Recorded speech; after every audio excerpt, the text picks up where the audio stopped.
Part 2 of the Professional Development Presentation of Children of Alcoholics in the Classroom, presented by Dr. Ann Roberts, Radford University. Forever. Same dreams, same aspirations, same set of values, same sort of vision of what you want a family to be like. And you knew by the end of that event, that venture, that you met your future wife, and you did. You married her. You got a job as a civil engineer. You rose up quickly from the ranks because you were a hard worker. Your colleagues liked you, and as a boss, you were tough but fair. And everything was going well. You had money for college funds. You had money for trips every summer that you went with your kids. And one day you were on a kind of a job, and what happened was that a cable broke and a bar went right to your back. And it didn't like cripple you, but you had such chronic pain. You were disabled and you could no longer work. And everything that it meant to be a father and a man and a provider in that one event just disappeared, and you felt like you were a failure to your family. You got very depressed. Your wife reached out to try to help, and you pushed her away in your shame, and you were just isolated. And weeks down the way, after you got better, never completely better, some of the people at work said, "Hey, Brock, could you come on down to the bar? It's Sam's birthday, and we thought we could celebrate. We want to know how you're doing, but really, we have some troubles on the job, and we thought you could help us problem solve. And hey, this is something you could do." So you went down to the bar. And in that event that night, someone thrusted a beer in your hand, and the people who knew you said, "No, Brock doesn't drink," and you said, "Hey, it's Sam's birthday."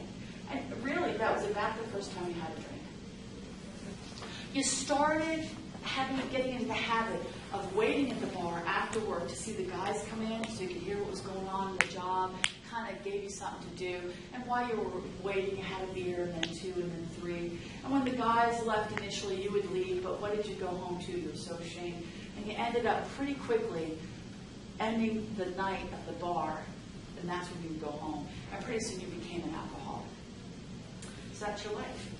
Now, a person who is not an alcoholic, they're on sturdy ground. They know what their life is about. But when you're an alcoholic, you're full of a lot of illusions because you're in such denial. So what I need you to do, and I'll hold on, I need you to stand on this chair because and I'll be your support. And if you fall, you can sue me for my farm. Okay? Now, where those masks are, those are your buddies at the bar. And what I need for you to say is, "Get off my back, quit bothering me." Get off my back, quit bothering me. Say it a couple more times. Get off my back, quit bothering me. Like really mad. Get off my back, yes! quit bothering me. Perfect, that's all I need. Get off my okay. back. Cut. I'm the correct one. Cut. That's perfect. Now we need the wife, and we don't want him standing here because we need you to be able to support him. So where's my wife? You're not doing it in real life, although he might be a pretty good catch. I don't know. I know he is a student here. Come on. One of you ladies, come on up. Yay, I'm seeing movement. Rock, paper, scissors. Okay.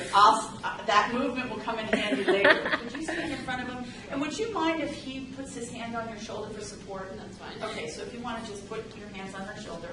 Now, what is your name? Karen. Karen, you had a very similar story to Brock because you were also a child of alcohol. Mom was always sleeping and not feeling well. And this is what your family was like. You would get up in the morning, wake up your brothers and sisters, you'd get their breakfast ready, you'd get them dressed, they'd have their breakfast, you'd be making their lunch, make sure all the stuff is in the backpack from homework from the night before, you'd scoot them out, you'd get breakfast ready for Dad, you'd get yourself ready, you'd go to school. You'd come back after school, you would have the snacks out for the kids, they'd sit around the table, you'd be cooking dinner, you'd be starting laundry, you'd feed the kids, get them bathed, they'd be doing their homework, they'd be in front of TV, Dad would come home. You would think after that, raising your brothers and sisters, you would never want a family again, but you were so well sculpted to be a caretaker, you ended up being a nurse at Radford University. You loved the outdoors. You loved backpacking and skydiving, anything to give you a thrill. You loved it. And so you, on this trip, met Brock, and you had the same family values, the same things like kind of, your abstinence with alcohol, and you met your future husband. You ended up getting a nurse practitioner's job, everything was going fine, and then the accident. Who better than a nurse to help him, right? Well, what ended up happening was he pushed her away. So her strategy for trying to take care of the situation was, instead of conferring with him and making him come back to the family saying, you're the dad, you've got to. She thought, if I make everything comfortable in the house and non-stressful, maybe that would get him back. So instead of when there was a problem with finances and they worked together to figure it out, she dealt with it on her own. She took out money from the college fund, or she'd do extra hours. When there was a problem going on in the house, instead of conferring with him, she would just hire somebody. When there was a problem with the kids, instead of going to school to deal with it, she ended up going herself. And this role of being overly involved in taking care and rescuing is kind of a caretaker or a codependent type of relationship. She is so involved in worrying about his emotions, she almost loses herself in the relationship. She is somebody who's always smiling, always happy on the outside, but stressed out because all the burden is on her. He would like to think that the alcohol is his support, but ultimately it's really Karen. Hands on her? Okay, so now I want you, I'm going to get you in second, Karen, and what you're going to do is pack down the crises and go, everything's fine, everything's all right. Everything's fine, everything's all right. And I'm going to get you in second. You come in first, and your eyes are on your fellas at the bar. Get off my back, quit bothering me. Just keep saying Get it. off my back, quit bothering Just keep me. saying it. Get off my back, Everything's quit fine, bothering everything's me. all right. Get off my back. Everything's quit fine, bothering everything's me. a pat Get down. off my Everything's back, fine, quit everything's all bothering right. me. One more Get time. off my back, quit bothering me. Okay, cut. Yay, the family started. All right, now we need the first child. I have a PowerPoint for all this. Thank you. And yes, you do have to stand. Remind me of your name. Brian. I know Brian. Over here. I want you to stand right here. Brian, you remember your dad before he was drinking. He was tough, but he was a dad that was really engaged. He wanted you to do your best, and you kind of coasted in school just a little bit. Your friends loved hanging around you because he was like so cool. He taught tracking, and he taught you how to light fires with just sticks and stuff. He just was a really cool dad. And the family was robust and happy, and then the accident happened. And it was like this chill on the family. And you were trying to figure out what could you do because you missed the family. And so the first thing is you realized that a paycheck got cut short, so you started helping at work and helping with work. And instead of the type of kid who just did mowing jobs, you did mowing jobs, saved money, bought lawnmowers, and hired out other kids. You had your lawn mowing job, like your own little business. And you gave money and said, look, Dad. Well, Dad, he was down at the bar. He felt so ashamed. And so then you thought, man, Dad loves good grades. I'm going to get the best grades I can. You made straight A's. You said, look at this, Dad. Not good enough. You knew he loved sports. You went into football. Look at this, Dad. This is called the hero child. And what Brian does is he tries to do good works to try to get the family to kind of get back together again. Through his good works, he's trying to heal the family. If he does enough, if he can be good enough, if he can be talented enough, if he can be perfect, the family will join again, and he is the hero. And so he is a high achiever. He's very, very driven. He takes life very seriously. He is old and responsible, but beyond his years. He probably has a lot of internal pressure, doesn't know how to take failure very easily. And the family, even though they're in crisis, they look to Brian and say, well, we can't be that problematic. Look at Brian. He's our valedictorian. He's gotten all these scholarships. So he has a lot of pressure on him to do good works to the family to try to heal it. And if you think about it, Brock was in the same position. He was the oldest child too. And he was pretty driven, and he was very, very high achieving. Your line is, you're looking at Dad to try to get his attention back to the family. So what you're doing is you're giving him awards, you're giving him A's, and you're saying, is this good enough? You're kind of saying, when you come back, is this good enough? So your eyes are on him saying, is this good enough? I'm going to get you in third, okay? Your eyes are on the men. Get off my back, quit bothering me. Get off my back. Really, quit bothering seriously me. loud. Get off my Everything's back. fine, quit everything's bothering me. fine. Get off my Everything's back. all right, quit everything's bothering fine. me. Is this good Get enough? off my back. Quit bothering Keep me. saying it. Get off my back. One more quit time. bothering me. Get Okay, off my cut. back. Perfect. Now I need my next child. All right. What is your name? Right over here. Huh? Tina. Tina. Hi, Tina. How are you? Tina, I want you to look at your older brother. They don't even know your name in school. They go, oh, are you Brian's little sister? Are you going to be as smart as Brian? Are you going to be as valuable in sports as Brian? Because he's the most valuable player of the world.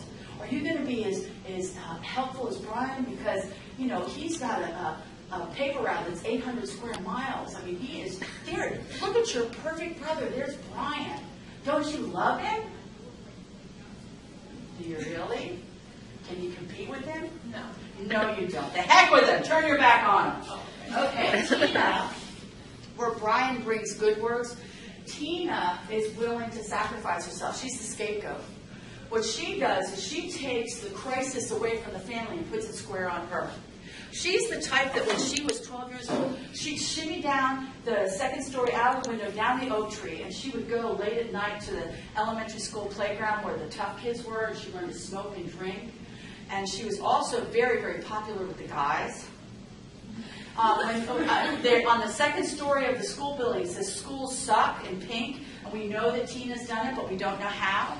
She's the type that what will happen, a teacher goes, sit down, Tina, and she'll go, I sat down. You know, that type is like defiant. She's a leader. She's somebody who dabbles in drugs. She's somebody who takes a lot of risks. She is somebody who is the truth teller in the family.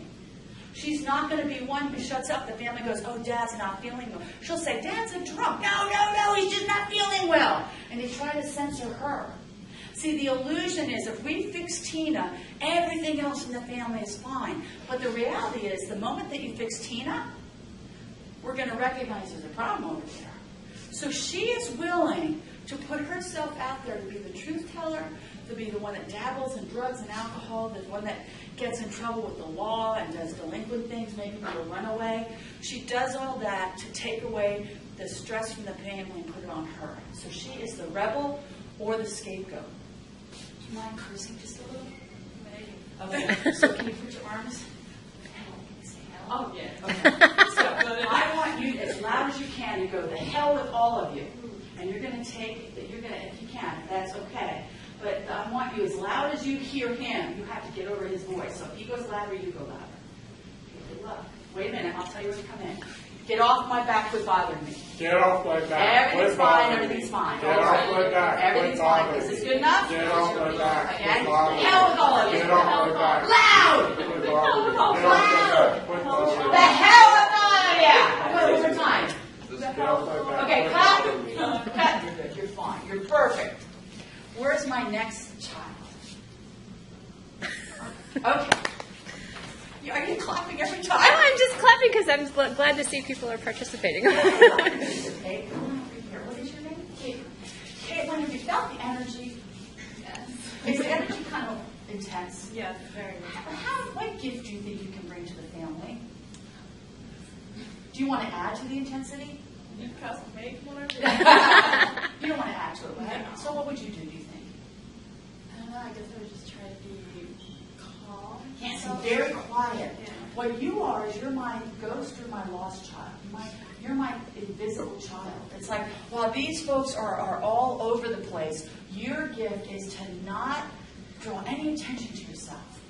You're trying to be invisible. This child, I always feel the saddest for this child. I will be in my classroom and I'll forget to take attendance. I'll go, and what was your name? Caitlin. See? She's that invisible. I say, did I see Caitlin in class? Oh my gosh, I don't know if I did or not. They're so good at being that quiet. Have you ever seen, I don't know if you've been in blocking or not, but they're, you can find those kids. You're the type that after school you'll go into the house, you won't leave your books or stuff anywhere, you'll take it up to your room because you don't want to fuss it. Just go straight to your room. Straight to your room, you'll put music on, but it's with earphones so they don't know how loud it is or the type of music. You might be like somebody who likes to draw, or you might be somebody who's real imaginative, or you might get on the computer and do a lot of searching. You might be the Dungeons and Dragons, or you might be the type that will drop your stuff in your room and then go out to the woods and just stay out there because you just want to be away from here. It's dinner time, you can feel the stress building, and all of a sudden you'll go, oh my gosh, I got to get out of here. And how many bites do I need before I can be excused and Mom won't yell? 1, 2, Mom, I've got a project, man, please be excused. Yes, go! Because she's trying to navigate all this. And so you are somebody who doesn't have a lot of friends, if any. You might be into pot a little bit, kind of as a escape drug, but not a lot. And you're somebody who won't do really well, like your brother, or really bad, like your sister. You just kind of coast on through, not making waves, not drawing attention to yourself, not